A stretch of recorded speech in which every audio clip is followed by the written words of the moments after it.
like a Hellcat.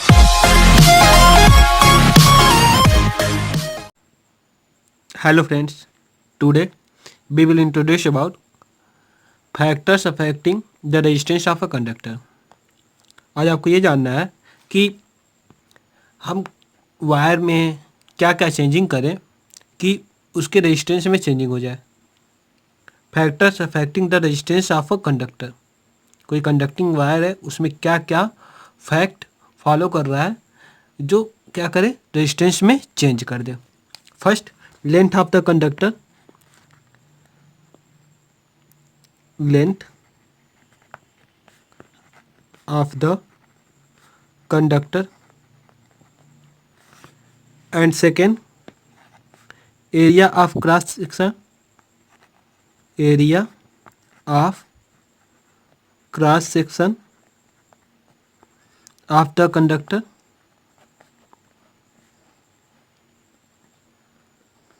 and third, nature of the material. Nature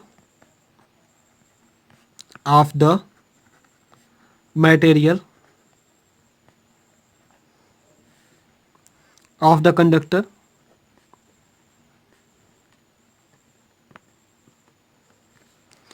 and fourth, temperature of the conductor.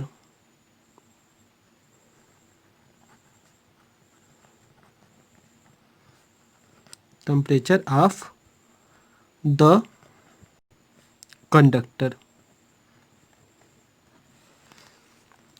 Firstly हम आपको ये बताएं कि length of the conductor conductor के length पर depend करता है. सपोज डैट हमारे पास ये क्या है, कंडक्टर है और कंडक्टर के लेंथ पर डिपेंड कर रहा है. हम इसको क्या सपोज किए, कंडक्टर सपोज किए. अब ये कितना लेंथ है इसके लेंथ पर डिपेंड किया. फर्स्ट हम क्या बोले, effect of the length of the conductor. Effect of length, effect of the length of the conductor.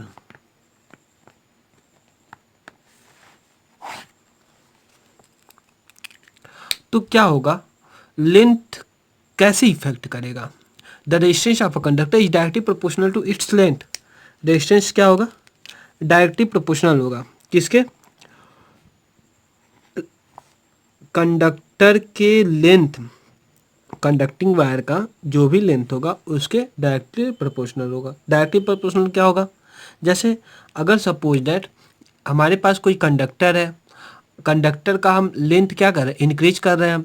जब कंडक्टर का लेंथ इंक्रीज कर रहे हैं यानी कि रेजिस्टेंस भी इंक्रीज होगा. अगर कंडक्टर का लेंथ डिक्रीज कर रहे हैं तो लेंथ डिक्रीज करने पर क्या होगा कि रेजिस्टेंस भी क्या होगा, डिक्रीज होगा. एंड सेकेंड पॉइंट क्या है, effect of area of cross section of the conductor. Effect of area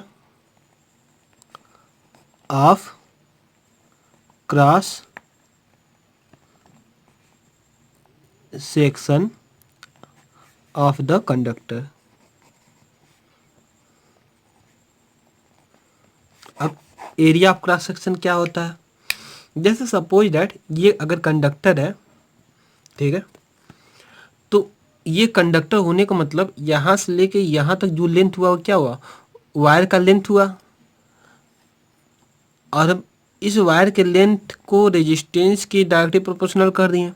अब एरिया ऑफ क्रॉस सेक्शन क्या होगा, जैसे वायर को बीच से कट करें तो एक सर्कुलर एरिया निकलेगा. जैसे मान लीजिए ये तो हालांकि टोटली जैसा चाहिए वैसा नहीं है, लेकिन फिर भी आप उसे क्या करिए, सपोज कर लीजिए कि ये क्या है,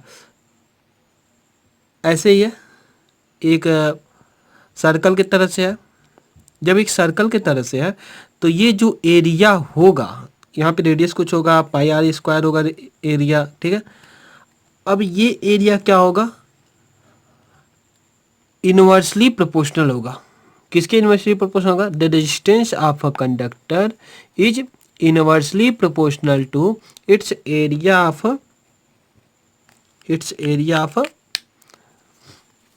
क्रॉस सेक्शन. रेजिस्टेंस क्या होगा, क्रॉस सेक्शन एरिया के इनवर्सली प्रोपोर्शनल होगा। That's clear.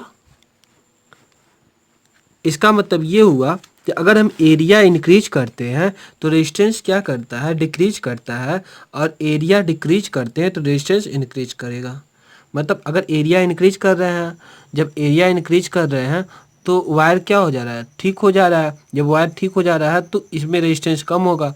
अगर एरिया क्या कर रहे हैं, डिक्रीज कर रहे हैं, जब एरिया डिक्रीज कर रहे हैं तो क्या होगा, वायर ठीक ना होकर थीन हो जाएगा। जब थीन हो जाएगा तो क्या होगा कि रेजिस्टेंस इंक्रीज कर जाएगा। जब ये डिक्रीज करेगा तो ये इंक्रीज करेगा, जब ये इंक्रीज करेगा तो ये डिक्रीज करेगा। ऐसे करके फॉलो करेगा।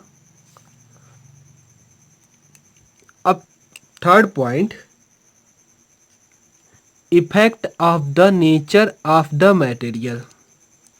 Effect of the nature of the material. Effect of the nature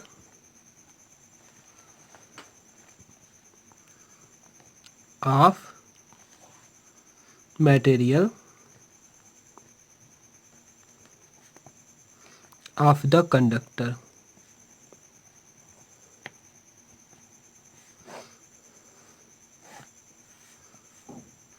जैसे हम क्या करते हैं, मेटल को चेंज करते हैं। जैसे मान लीजिए कॉपर वायर हो गया, कॉपर वायर का नेचर अलग होगा, उसका रेजिस्टेंस अलग होगा। ठीक है, किसके कंपेयर में, सिल्वर वायर के कंपेयर में। या सपोज डैट गोल्ड वायर ले लेते हैं। ठीक है, ऐसे ही डिफरेंट डिफरेंट वायर लेते हैं तो उसका कंडक्टिविटी और उसका रेजिस्टेंस अलग अलग होगा।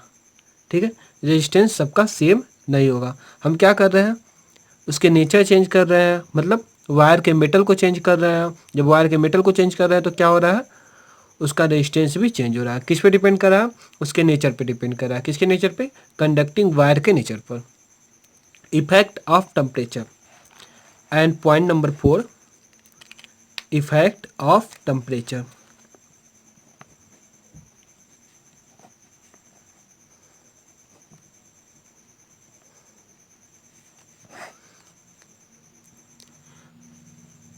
It has been found that the resistance of all pure metal increases on raising the temperature and decreases on lowering the temperature। अगर हम क्या करते हैं, टेम्परेचर इंक्रीज कर रहे हैं, ठीक है, किसका, the resistance of all pure metal increases on rising the temperature and decreases on lowering the temperature. जैसे सपोज दैट ये वायर है, ठीक है, वायर का कुछ टेम्परेचर होगा। वायर का टेम्परेचर किसके अकॉर्डिंग होगा, एटमॉस्फेयर के टेम्परेचर के अकॉर्डिंग। ठीक है, अगर टेम्परेचर क्या करेगा, इंक्रीज करेगा, the resistance of all pure metal increases on rising the temperature. तो जब टेम्परेचर इसके अराउंड में इंक्रीज कर रहा है तो रेजिस्टेंस भी इंक्रीज कर रहा है, और टेम्परेचर क्या कर रहा है, डिक्रीज कर रहा है, तो रेजिस्टेंस भी क्या कर रहा है, डिक्रीज कर रहा है। That's clear. Okay, thank you. Next video में फिर मिलेंगे।